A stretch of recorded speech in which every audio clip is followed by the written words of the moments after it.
Welcome dreamers to another episode of our channel Here We Grow. I'm very happy to see you here and to talk about something new. And I decide this time to talk about how we can deal with the anger and all the things that make us upset. Because it's proven that we are angry or upset, there is a lot of chances to make mistakes.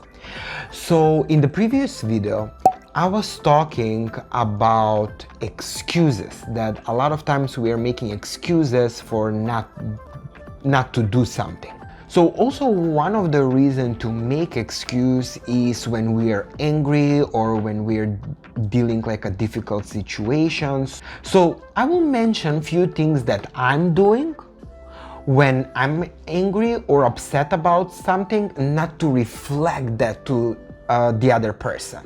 When someone is mad, angry, or upset and is talking to you, don't rush with conclusions and with opening your mouth.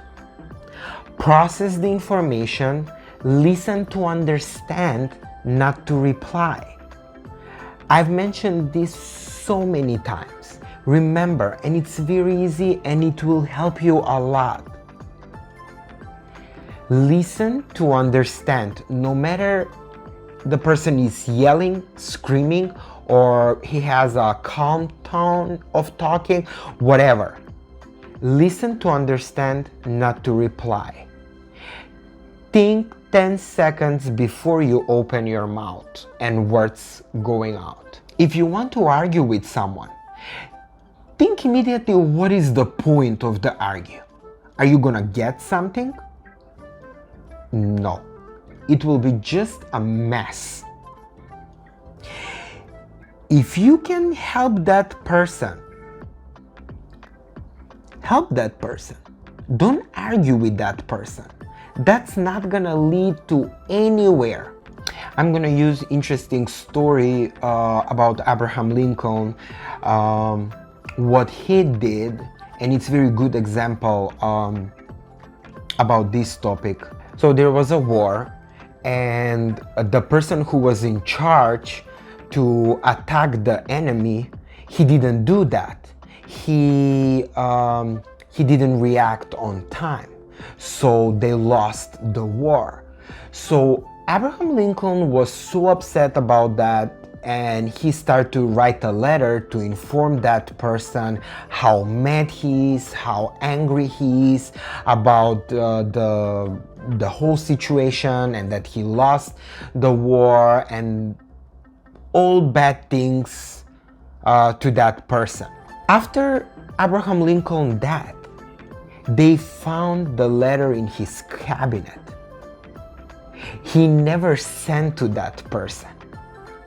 So some people are guessing that he didn't send the letter just because probably he asked himself, what is the point of sending the letter? Is he gonna turn back time and solve the problem?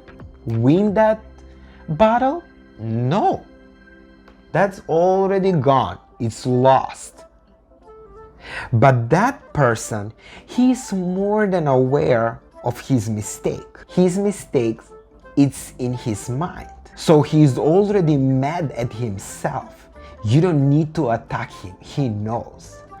So many historians were thinking that that's the reason why Lincoln didn't send that letter to that person, because there's no point.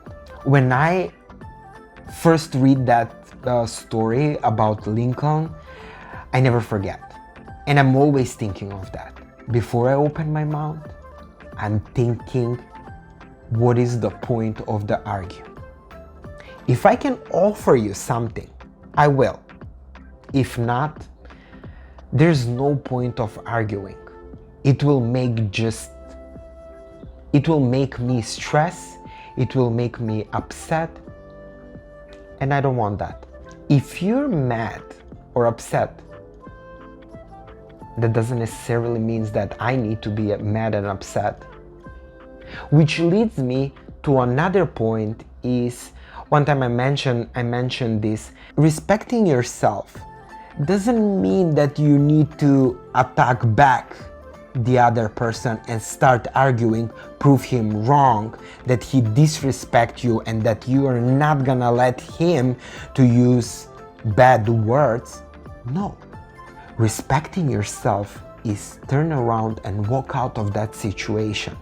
Ignoring someone is the worst and biggest attack to someone. If you can't offer anything to help that person to change the situation why he is mad, then turn around and walk out, because it will be just worse.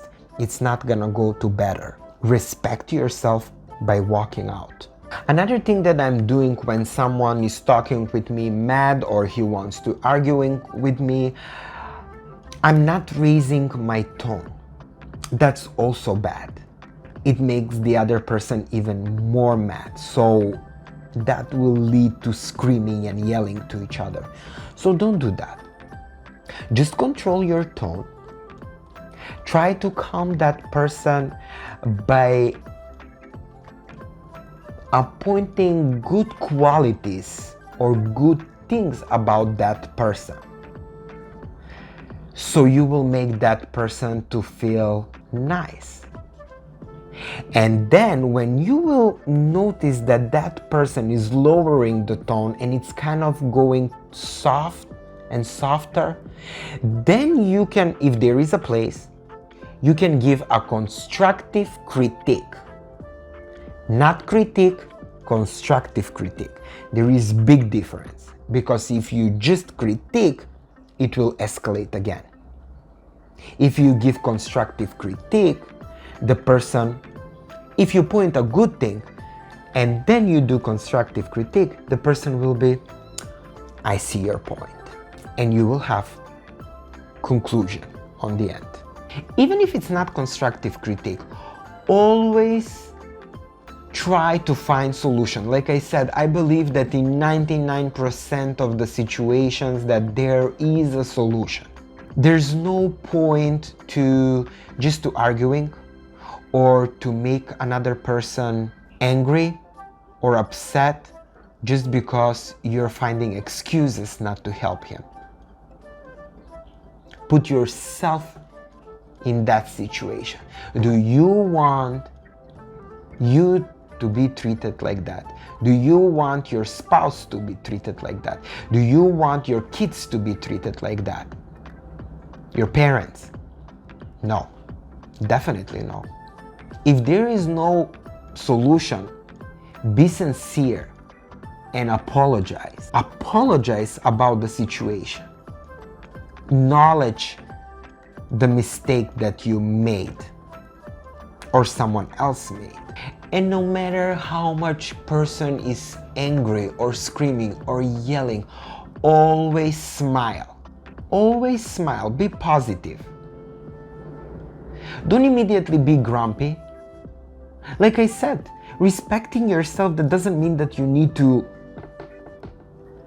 argue back. Try to be nice with that person. In the previous video, I was talking about problems.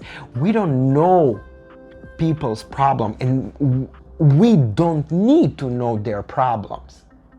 But just think that everyone has a problems. So that's why everyone need to treat nicely other people. Of course, here is the humor. Always, if you think that there is a right situation, you can always make a humor from the whole situation.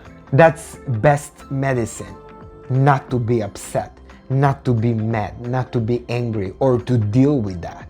Make it as a joke that you will continuously talking about, like with your coworkers or your family, about something that happened. So you will at least put a little spark of positive thing in the whole situation. After this kind of situation, if you still feel angry or upset about something, there's no better medicine than meditation or doing something, type of sport activity. Go for walking. Many times I mentioned that. It helps me a lot. Just walking. It will clear your mind and thoughts, and it will calm you down. It will kind of like go out of you. It's even better than talking with your friend or someone about the whole situation. And if you do that, it will make you to have like a peace of mind. Because first thing that you need to do is to forgive yourself and then to forgive the other person, no matter what happened. Be a nice, decent human being. Acknowledge that you're wrong and forgive yourself or forgive the other person. Those are my technique, dear dreamers, for how I'm dealing with angry situations. So if you have something other as a technique, how you're dealing, exclude the aggression. If you have any other method like of dealing with angry situation, upset people, please leave a comment below. I really want to know. Let's exchange opinions about this topic. Thank you for watching this video. If you're new here, please subscribe. Don't forget to click those thumbs up, and see you next time. Bye, dreamers.